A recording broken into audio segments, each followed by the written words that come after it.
Yes. अब आप देखिए एरिया ऑफ अ ट्रायंगल, त्रिभुज का क्षेत्रफल। त्रिभुज का क्षेत्रफल निकालने के लिए यहाँ पर देखिए कुछ हम लोग फॉर्मूला जानेंगे। यदि किसी त्रिभुज का तीनों शीर्ष आपको x1 y1 x2 y2 और x3 y3 दिया गया हो और यदि इसका क्षेत्रफल बताना हो तो पहला फॉर्मूला क्या है, यहाँ पर लिखा गया त्रिभुज का क्षेत्रफल यानी area of a triangle. English में बोला जाता है एरिया ऑफ अ ट्रायंगल बराबर क्या, तो 1/2 x1 into y2 minus y3 plus x2 into y3 minus y1 plus x3 into y1 minus y2 और टोटल का क्या मॉड। मॉड इसलिए दिया जाता है कि area can never be negative, area जो है कभी भी निगेटिव नहीं होता है। उसके बाद सेकंड में क्या लिखा गया है, सेकंड में लिखा गया त्रिभुज का क्षेत्रफल बराबर 1/2 x1 y1 1 x2 y2 1 x3 y3 1 और इसका क्या डिटर्मिनेंट। एक थर्ड में बहुत जबरदस्त कंसेप्ट दिया गया है जो कि ये आपका क्या जस्ट लाइक ए ट्रिक, इसको ट्रिक भी कहा जा सकता है क्या, तो त्रिभुज का क्षेत्रफल बराबर 1/2।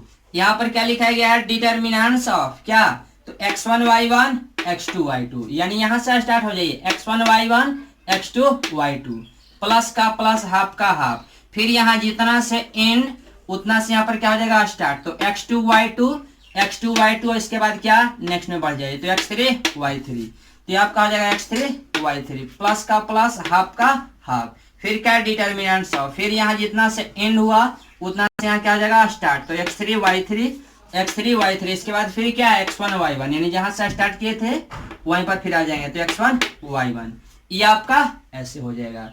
यानी त्रिभुज का क्षेत्रफल निकालना होगा तो आप इस कंसेप्ट का भी प्रयोग कर सकते हैं, इस कंसेप्ट का भी प्रयोग कर सकते हैं, तो इस कंसेप्ट का भी प्रयोग कर सकते हैं, ठीक है। उसके बाद क्या नेक्स्ट कंसेप्ट क्या है, नेक्स्ट में लिखा गया है कि यदि तीन बिंदु x1 y1 x2 y2 तथा x3 y3 क्या संरेखीय हो, यदि आपको 3 point x1 y1 x2 y2 तथा x3 y3 कोलिनियर हो यानी संरेखीय हो तो क्या होगा, तो त्रिभुज का जो क्षेत्रफल होगा वो आपको 0 के बराबर होगा, ठीक है बाबू। चलिए इतना जरा सा लिख लीजिए आप लोग।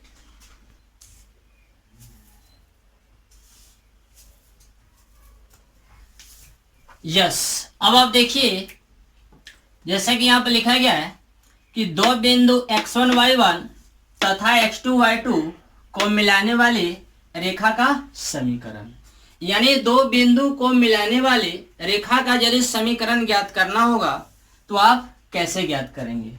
इसके लिए यहां पर देखिए एक फॉर्मूला दिया गया है कि मान लीजिए कि आपका ए पॉइंट दिया गया है x1 y1 और बी पॉइंट दिया गया है x2 y2, तो आप इस रेखा ए बी पर एक पॉइंट P मान लीजिए x और y, ठीक है, और यहाँ पर लिखे है रेखा ए बी का समीकरण बराबर क्या, तो x1 y1 1 x2 y2 1 और xy1 बराबर क्या 0। अब देखिए इतना बराबर 0 इसलिए लिखा गया कि अब आप देख रहे होंगे कि ए और बी पर जो आप पॉइंट लिए हैं P वो क्या है ए और बी पर ही है। अब जानते हैं संरेख होने का शर्त, संरेख होने में क्या होता है, संरेखिक का मतलब क्या होता है, एक रैखिक का मतलब क्या होता है, एक रैखिक का मतलब ये होता है कि तीनों पॉइंट आपको एक ही रेखा पर होना चाहिए, और जब तीनों पॉइंट एक ही रेखा पर होता है तो त्रिभुज का क्षेत्रफल क्या होता है 0 होता है। जैसा कि अभी अभी मैंने क्या 2 मिनट पहले बताया था कि यदि 3 point x1 y1 x2 y2 तथा x3 y3 संरेखीय हो तो एरिया ऑफ ट्रायंगल क्या होता है 0 होता है, त्रिभुज का क्षेत्रफल क्या होता है 0 के बराबर होता है। तो ये भी आपका त्रिभुज का क्षेत्रफल का ही फार्मूला है, ठीक है। तो ये आपका क्या याद रखेंगे आप फार्मूला, तो x1 y1 1 x2 y2 1 और xy1 का डिटर्मिनेंट बराबर 0। उसके बाद यहाँ पर एक नोट लिखा गया है क्या, कि if area of a triangle is given then it is taken as plus minus, यदि किसी त्रिभुज का क्षेत्रफल दिया गया हो तब उसे प्लस माइनस चिन्ह लेकर के क्या करेंगे, किसी क्वेश्चन या किसी अज्ञात राशि को क्या करेंगे ज्ञात करेंगे। जैसा कि यहाँ पर देखिए हिंदी में लिखा गया है कि यदि किसी त्रिभुज का क्षेत्रफल दिया गया हो तथा किसी अज्ञात शीर्षों को ज्ञात करना हो तब उसे प्लस माइनस चिन्ह लेकर हल करते हैं, सॉल्व करते हैं। यानी मान लीजिए कोई ट्रायंगल है जिसका एरिया दिया हुआ रहेगा, जैसा कि आपको एक्सरसाइज में दिया गया है, आपको एरिया दिया हुआ रहेगा और तीनों वर्टेज में से कोई वैसा वर्टेज या तीन वर्टेज में से मान लीजिए कि दो वर्टेज दिया गया है और थर्ड वर्टेज भी दिया गया है, लेकिन उसका कोई एक पार्ट एक्स या वाई पार्ट अननोन है। और यदि आपको ज्ञात करना है तो आप क्या करेंगे, आप उस वक्त एरिया को प्लस और माइनस में लेकर के आप अननोन राशि को ज्ञात करेंगे। बात समझ में आई? चलिए हम लोग क्या एक क्वेश्चन लेते हैं।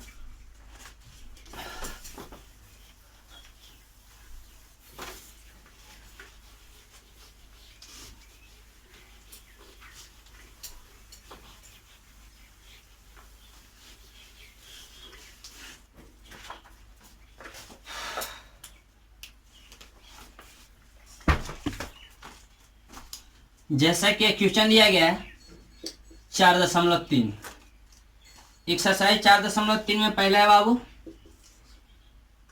1060 और आपको क्या 4,0 कहा जा रहा है कि यदि किसी त्रिभुज के शीर्ष इतना इतना तथा इतना है तब आप इस त्रिभुज का क्षेत्रफल ज्ञात करें। तो आप एक काम कीजिए कि आप ऐसे एक ट्रायंगल बना लीजिए। ये आपका ट्रायंगल हो गया, इसको नॉमिनेशन कर दीजिए ए बी सी। ये आपका ए है, ये आपका वर्सेज क्या दिया गया 1,0 बी 6,0 और सी क्या दिया गया तो 4,3। ये आपको ऐसा दिया गया। एक बात हमेशा याद रखना है कि आप कभी भी ज्योमेट्री से रिलेटेड क्वेश्चन को आप सॉल्व करेंगे तो वहां पर करेंगे क्या कि जो वर्सेज दिया गया होता है उसे हमेशा एंटी क्लॉकवाइज डायरेक्शन में ही लेते हैं। ठीक है, एंटी क्लॉकवाइज डायरेक्शन में ही लेकर के उसको सॉल्व करते हैं, लिखते हैं। जैसे ये आपका क्या वर्सेज मिल गया, अब यहाँ पर लिखेंगे। अब यहाँ पर लिखेंगे क्या त्रिभुज का क्षेत्रफल। त्रिभुज का क्षेत्रफल ए बराबर क्या होगा तो त्रिभुज का क्षेत्रफल ए बराबर आप जानते हैं कि 1/2 x1 into y2 minus y3 plus x2 into y3 minus y1 plus x3 into y1 minus y2। ये आपका क्या, ये आपका ऐसे फॉर्मूला होता है। ठीक है, ये जब आपका ऐसे फॉर्मूला होता है बाबू तो देखिए इस फॉर्मूले का हम लोग इस्तेमाल करेंगे। अब यहाँ पर देखिए एरिया बराबर 1/2 x1 की जगह पे क्या है। यहाँ पर एक बात और, आप ये तीनों वर्सेज में से किसी एक वर्सेज को आप x1 y1 ले सकते हैं। यदि आप इसको x1 y1 मानेंगे तो इसको x2 y2 मानना होगा और इसको x3 y3 मानना होगा। यदि आप इसको x1 y1 मानते हैं तो इसको x2 y2 मानना होगा और इसको x3 y3 मानना होगा। तो देखिए आप क्या करेंगे, चलिए हम लोग यहाँ से स्टार्ट करते हैं। इसको x1 y1 मानते हैं, इसको x2 y2 और इसको x3 y3। तो 1/2 x1 का वैल्यू क्या है 1 into y2 minus y3 y2 की जगह पे 0 माइनस y3 की जगह पे क्या है 3 प्लस x2 की जगह पे क्या है x2 की जगह पे 6 है।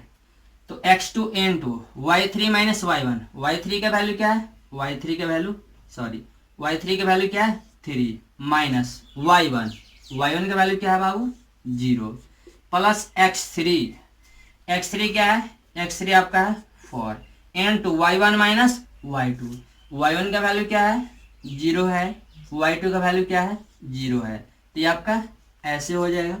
तो ये आपका 1/2 1 गुना -3 आपका -3 हो जाएगा प्लस 6 गुना 3 आपका 18 हो जाएगा और प्लस ये आपका क्या 0 इंटू समथिंग ये आपका 0 हो जाएगा। यानी यू कहें तो ये आपका क्या 18 में से 3 घटा लीजिए 15। तो 15 बटा क्या ये आपका हो जाएगा 15/2 स्क्वायर यूनिट। ये आपका क्या इतना वर्ग इकाई हो जाएगा। ठीक है, ये इतना वर्ग इकाई यानी स्क्वायर यूनिट हो जाएगा। इसके बाद एक और क्वेश्चन देख लीजिए आप। इसी पे एक और क्वेश्चन आपको दिया गया है